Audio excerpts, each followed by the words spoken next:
Bonjour à tous, Tatiara. Si c'est la première fois que vous regardez l'une de nos vidéos, je me présente, moi c'est Baptiste, mais sur Bilibili on m'appelle parfois Luba ou Xiaoba aussi. Ça aura un peu plus de sens si vous regardez les autres vidéos. Avec ma femme et mon fils, on fait des vidéos pour vous parler de la langue et de la culture française, et parfois de la culture japonaise aussi. Donc si ce sont des sujets qui vous intéressent, n'hésitez pas à nous suivre sur Bilibili, Weibo, YouTube et Instagram. Personnellement, je fais pas mal de vidéos sur la littérature française. Bientôt, on commencera à parler d'histoire.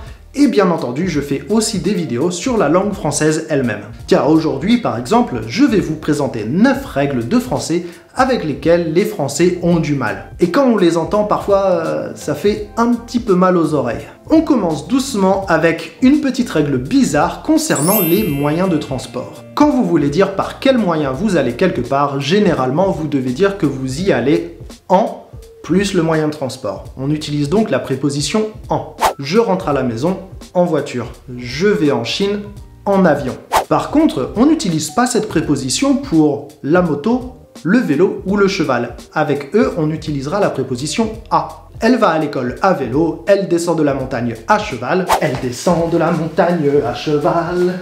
Donc en fait, quand le moyen de transport est quelque chose que vous enfourchez, il faut utiliser à. Et ça, les Français ne le font pas toujours. Mais bon, c'est pas vraiment très grave. Par contre, la deuxième, elle me fait clairement grincer les dents. On reste avec les prépositions. Pour parler de votre destination, souvent il faut utiliser le à, celui avec l'accent. Nous allons à l'université, tu rentres à la maison, par exemple. Mais quand vous désignez l'endroit selon la personne qui y travaille ou y habite, il faut utiliser la préposition chez. On mange chez toi ce midi? Tu viens chez Louis ce soir? Là où ça devient compliqué, c'est pour les commerces. On dira donc tu vas chez le coiffeur, je vais chez le médecin.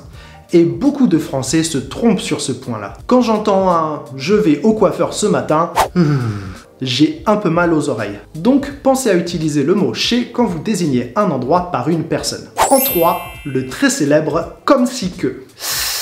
Comme si que, ça n'existe tout simplement pas en français. Après la locution « comme si », on utilise l'imparfait ou le plus que parfait. Et surtout, on ne met pas de « que ». Donc, je ne veux pas entendre de « c'est comme si que je n'existais pas à ses yeux » ou de « il me parle comme si que j'étais bête ». On reste avec le « si » pour l'une des règles les plus connues et les plus ignorées de la langue française. Les « si » n'aiment pas les « ré ». Cette règle veut tout simplement dire qu'après le « si », on ne met pas directement le conditionnel. Le conditionnel, c'est pour le deuxième verbe de la phrase, pas le premier. Pourtant, j'en entends des si tu pourrais m'aider, j'en serais reconnaissant » ou si tu aurais de l'argent à me prêter, je te le rendrai vite. Donc souvenez-vous, après si, on utilise l'indicatif. Si tu pouvais m'aider, je serais reconnaissant. Si tu avais de l'argent à me prêter, je te le rendrai vite. Papa, Oui. ça t'embête pas si je ferais pas le leçon ce soir? Ça veut dire non? Alors là, je peux rien compris.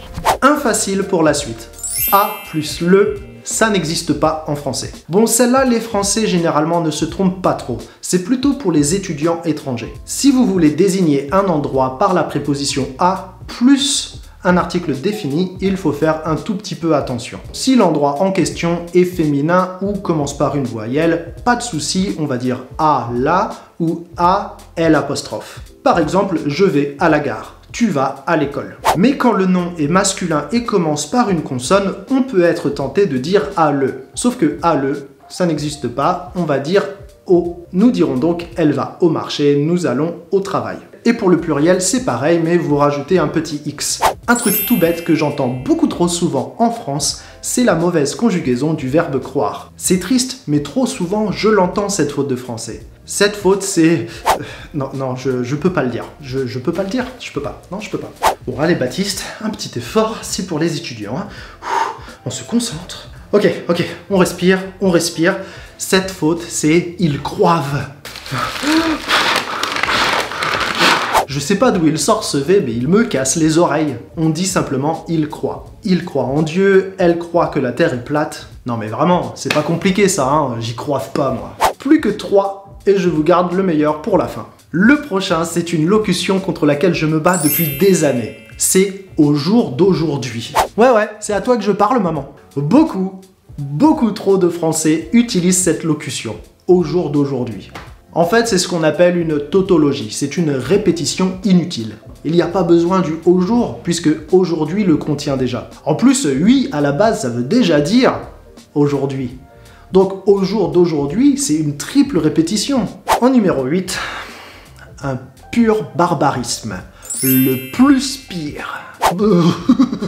Et aussi ses petites sœurs, moins pire et aussi pire. Un petit rappel tout simple, pire, ça veut dire plus mauvais. Donc il est facile de comprendre pourquoi on ne dit pas plus pire, puisque ça voudrait dire plus mauvais. De la même façon, moins pire, ça voudrait dire moins plus mauvais. Ça n'a aucun sens.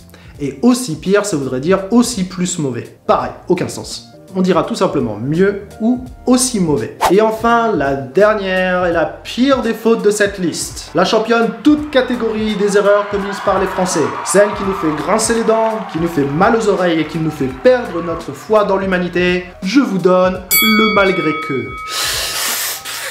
Je vais pas me la jouer, on est très nombreux à la sortir cette faute. Mais pour certains, c'en est vraiment une habitude. Malgré que n'existe pas en français. Bon d'accord, en fait ça existe. Mais son emploi est tellement restreint qu'il vaut mieux juste éviter de l'utiliser. Si vous en ressentez l'envie, vous avez deux choix. Ou bien vous gardez malgré et vous changez le reste. Au lieu de dire malgré qu'elle soit jeune, vous allez dire malgré son jeune âge, par exemple. Ou bien vous remplacez malgré que par bien que. Ça existe. Bien qu'elle soit jeune.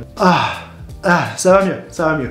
Voilà pour cette petite liste de fautes de français que les Français font presque tout le temps. Il y en a d'autres, hein, mais ça va être pas mal pour une vidéo déjà. Tout ça pour dire que nous aussi on se plante pas mal. Et maintenant vous avez de quoi nous remettre à notre place. Merci d'avoir regardé cette vidéo et de la partager si vous la trouvez intéressante. Et n'hésitez pas à me contacter si vous voulez suivre quelques-uns de mes cours de français en ligne. Bon courage si c'est la rentrée pour vous. A plus!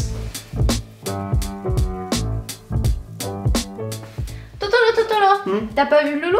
Je dois l'emmener à le coiffeur et comme on y va en vélo, il vaut mieux qu'on parte maintenant. En plus, le temps est plus pire, donc si tu voudrais bien nous conduire, ce sera cool.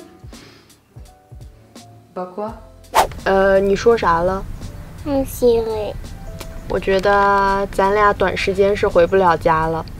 那。